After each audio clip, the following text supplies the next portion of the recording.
Hello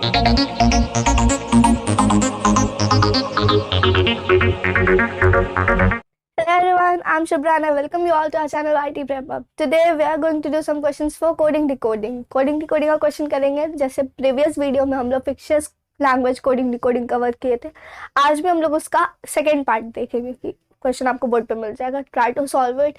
खुद से solve करना इज मोर बेटर दैन कि मैं करवाऊँ तब हूँ. ठीक है, तो आप लोग खुद से सॉल्व करो और जिनसे नहीं हो रहा फिर मैं बता रही हूँ. And practice more and more questions.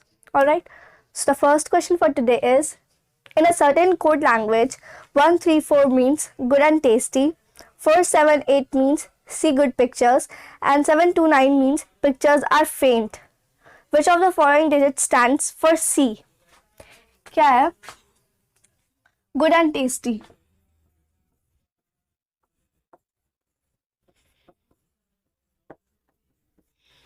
इसका कोड है 134.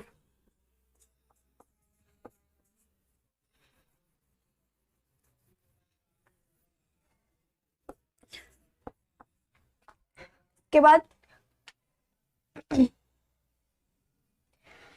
see good pictures,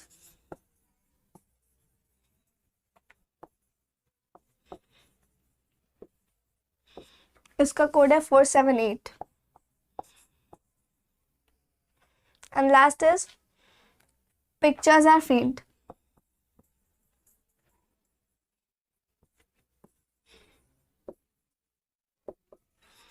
इसका कोड गिवन है 729. We have to find for C. C का कोड क्या है यहाँ पे? तो सबसे पहले इसमें मैंने क्या कहा था कि ज़रूरी नहीं है कि जैसे 1 अगर यहाँ पे मैंने लिखा तो गुड का कोड 1 ही होगा, ऐसा कुछ भी नहीं है. तो सबसे पहले इसमें हम लोग क्या करते हैं कि हम लोग कॉमन वर्ड ढूंढते हैं. सिमिलरली जैसे हम लोग देखें इस सेंटेंस में गुड और इस सेंटेंस में गुड कॉमन मिल गया, तो हम लोगों को कुछ कोड भी कॉमन मिलेगा. तो यहाँ क्या कॉमन मिला? 4. यहाँ भी क्या कॉमन मिला? 4. All right, that means good का कोड क्या हो गया? 4. इसके बाद अब हम लोग देखेंगे यहाँ पिक्चर्स कॉमन है और यहाँ भी पिक्चर्स कॉमन है, तो इन दोनों में भी कुछ कोड कॉमन होगा. तो क्या है कॉमन? 7. दैट मीन्स पिक्चर्स का क्या हो गया? 7. पिक्चर्स का कोड 7. अब यहाँ क्या बच गया? सी. तो सी का कोड क्या हो गया? 8. अब यहाँ हम लोग का पूछा गया था कि व्हाट स्टैंड्स फॉर सी. तो सी का कोड क्या है? 8. ये हो जाएगा हमारा आंसर. हम लोग को आगे चेक करने का जरूरत नहीं है. बट अगर कुछ और पूछा जाता है, जैसे टेस्टी पूछा जाता है या पेंट कुछ भी पूछा जाता है, तो हम लोग आगे का सॉल्व करते हैं उसी तरीके से. जैसे अभी हम लोग सारे कॉमन निकालते हैं. कॉमन जैसे एक टर्म कॉमन है तो सिमिलरली कुछ कोड भी कॉमन होगा. तो अगर कोड कॉमन होगा तो हम लोग उससे फाइंड करेंगे किस वर्ड किस टर्म का क्या कोड होगा. और अभी हम लोग को सी का पूछा गया तो हम लोग को मिल गया, तो आगे हम लोग टाइम वेस्ट नहीं करेंगे और ये मार्क कर देंगे. तो ऑप्शन नंबर, तो सी का कोड क्या है? 8, यानी option number D. Next question. In a certain code language, 786 means study very hard, 958 means hard work pays, and 645 means study and work. Which of the following is the code for very?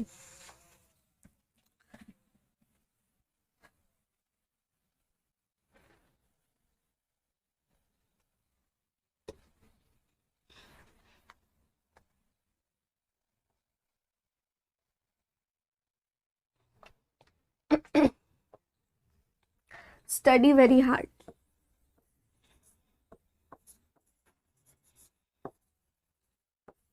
इसका code given है 786.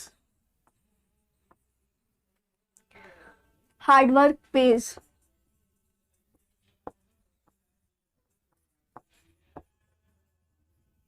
इसका code है 958. And last is study and work.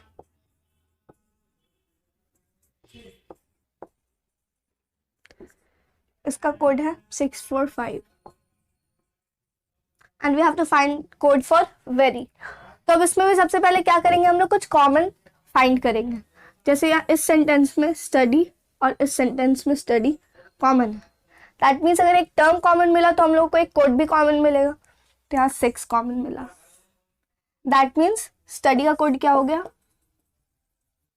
6। अब हम लोग देखें यहाँ hard है और यहाँ भी हार्ड है, यहाँ दो एक टर्म कॉमन मिला तो यहाँ कोड भी कॉमन मिलेगा। तो क्या कॉमन मिला? 8। दैट मीन्स हार्ड का कोड क्या हो गया? 8। अब यहाँ पे लास्ट क्या बच गया? 7। और यहाँ क्या बच गया? Term very. That means very का कोड क्या है? 7। तो हम लोग आगे नहीं चेक करेंगे क्योंकि हम लोग को पूछा गया था वेरी का कोड। तो आंसर हो जाएगा option number C, very. Am I clear? Let me repeat कि हम लोग को क्या करना होता है इन सब टाइप के कोडिंग डिकोडिंग में। कुछ टर्म अगर कॉमन गिवन है, जैसे हम लोग को कोई कोड गिवन है, कुछ सेंटेंस गिवन है, ठीक है, तो हम लोग को फाइंड करना होता है, कोई एक वर्ड या टर्म होगा जिसका कोड फाइंड करना होगा। तो उसके लिए सबसे पहले क्या करते हैं? कॉमन टर्म डिसाइड करते हैं, ठीक है। कॉमन टर्म के बाद अगर टर्म कॉमन है तो कुछ कोड भी कॉमन मिलेगा। तो कोड कॉमन मिलेगा तो हम लोग उस कोड को और उस टर्म को साइड में लिख लेंगे, फिर नेक्स्ट फाइंड करेंगे और जो हम लोग का पूछा गया होगा वो फाइंड करके ऑप्शन मार्क कर देंगे। अगर हम लोग आगे भी देखें तो यहाँ पे वर्क कॉमन है और यहाँ भी वर्क कॉमन है, दो टर्म कॉमन मिल गया। दैट मीन्स कि कुछ कोड भी कॉमन मिलेगा। तो यहाँ क्या है? 5, यानी कि वर्क का कोड क्या हो जाएगा? 5। तो अब यहाँ क्या बच गया? एंड का कोड क्या हो जाएगा? 4। यहाँ बच गया पेज, पेज का कोड क्या हो जाएगा? 9। बट हम लोग को पूछा क्या था? वेरी का, तो हम लोग वहीं पे मार्क करके आगे बढ़ जाएंगे, आगे का टाइम वेस्ट नहीं करेंगे। Clear? Next question. In a certain code 467 means leaves are green, 485 means green is good, and 639 means they are playing. Which digit stands for leaves in that code?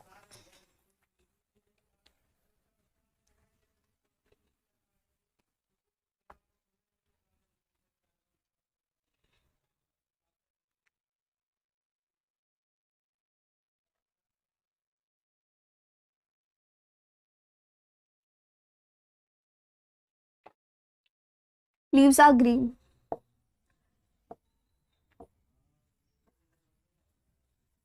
इसका code क्या given है? 467। उसके बाद green is good,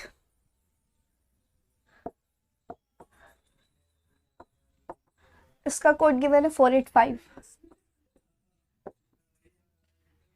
उसके बाद है they are playing,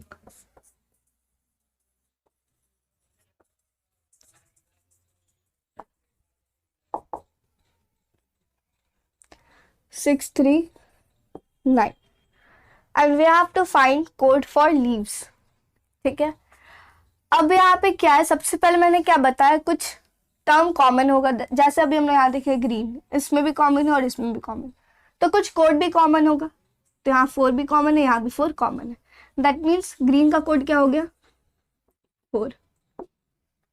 अब देखेंगे हम लोग तो आर इसमें भी है, आर इसमें भी, तो कुछ कोड भी कॉमन होगा। अगर दो टर्म कॉमन है तो क्या कॉमन है? 6।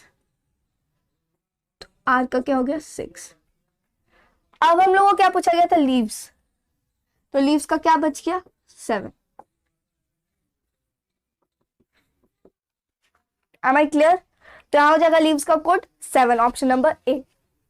आई होप सबको समझ में आ रहा हो कि ये बहुत इजी कॉन्सेप्ट है, बहुत इजी टॉपिक है। कोडिंग डिकोडिंग बहुत ज्यादा आसान है अगर हम लोग प्रैक्टिस करें तो। ठीक है, तो next question. In a certain code language 2 3 4 means spark and fire, 4 5 6 means spark is cows, 2 5 8 means fire is effect. Which of the following numerals is used for cows? अब यहाँ क्या है?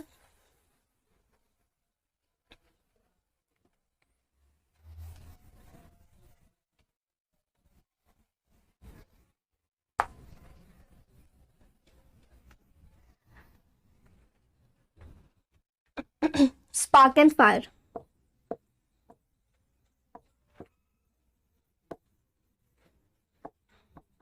इसका कोड है 2 3 4। उसके बाद स्पार्क इज cows,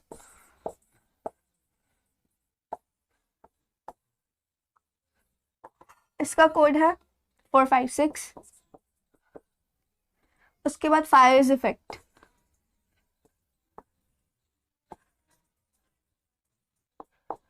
इसका code है 2 5 8। तो अब क्या है? हम लोग को फाइंड करना है काउस का कोड। तो यहाँ सबसे पहला स्टेप हमारा क्या था कि हम लोगों को कुछ कॉमन फाइंड करना, कॉमन टर्म। तो यहाँ स्पार्क कॉमन और यहाँ भी स्पार्क कॉमन है। तो यहाँ अगर कुछ टर्म कॉमन है तो कोड भी कॉमन मिलेगा। तो क्या कॉमन मिला? 4। दैट मीन्स स्पार्क का कोड क्या हो गया? 4। नाउ इज इसमें भी कॉमन है, इज इसमें भी कॉमन है, तो कुछ कोड भी कॉमन मिलेगा। दैट मीन्स 5, यानी कि इसका कोड हो गया 5। यहाँ बच गया क्या? काउस, यानी कि इसका कोड क्या हो गया? 6।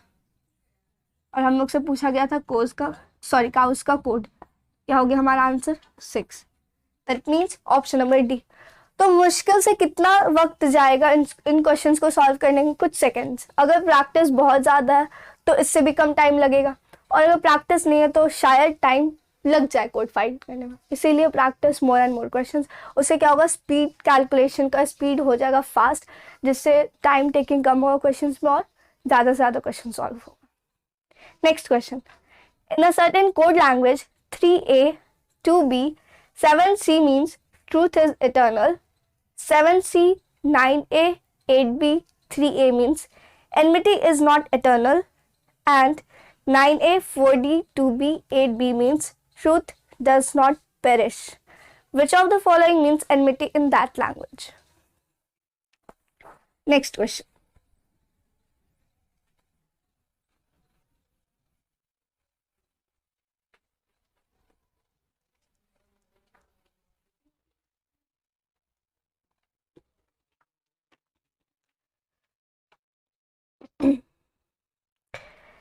तो क्या है given? Truth is eternal.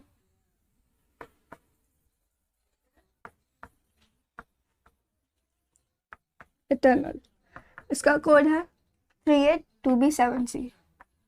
382B7C। Next, enmity is not eternal.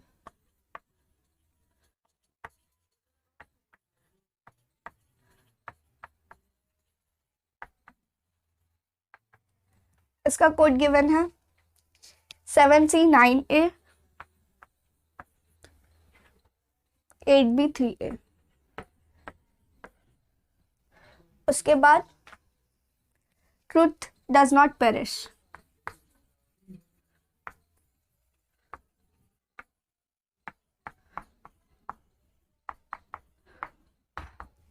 इसका कोड है 9A 4D 2B 8B।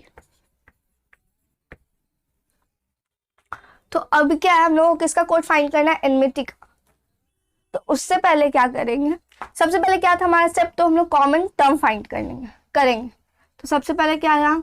Eternal इसमें भी है और इसमें भी। दैट मीन्स कुछ कोड भी कॉमन मिलेगा। तो क्या कॉमन मिला हम लोग को? 3A, right. तो एटर्नल का कोड क्या हो जाएगा? 3A। नाउ ट्रूथ यहाँ अगर ये टर्म कॉमन है तो कुछ कोड भी कॉमन मिलेगा, यानी कि 2B। तो ट्रूथ का कोड क्या हो गया? 2B। अब यहाँ लास्ट क्या बच गया? इसका क्या हो गया कोड? 7C। और हम लोग यहाँ भी देखें तो इसका कोड हो गया 7C। अब क्या यहाँ पे कॉमन हुआ? तो नॉट, इस सेंटेंस में भी, इस सेंटेंस में भी। तो जब ये टर्म कॉमन है तो कुछ कोड भी कॉमन होगा। तो क्या कॉमन है? 9A। अब यहाँ हम लोग देखेंगे 9A कॉमन है और 8B भी कॉमन है, लेकिन यहाँ पे और कोई वर्ड कॉमन नहीं है, इसलिए क्या हो जाएगा? नॉट का कोड 9A। एंड लास्ट क्या बच गया? एनमिटी। तो एनमिटी का कोड क्या हो जाएगा? 8B।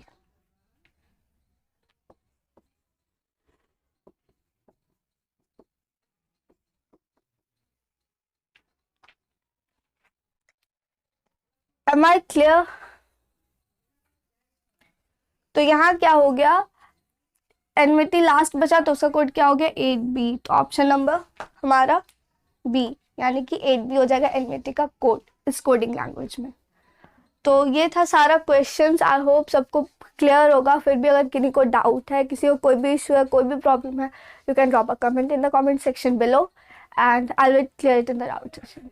ऑलराइट, तो आज के लिए बस इतना ही, मिलते हैं नेक्स्ट क्लास में. But please do practice more and more question. I am repeating again and again because it will help you in the examination.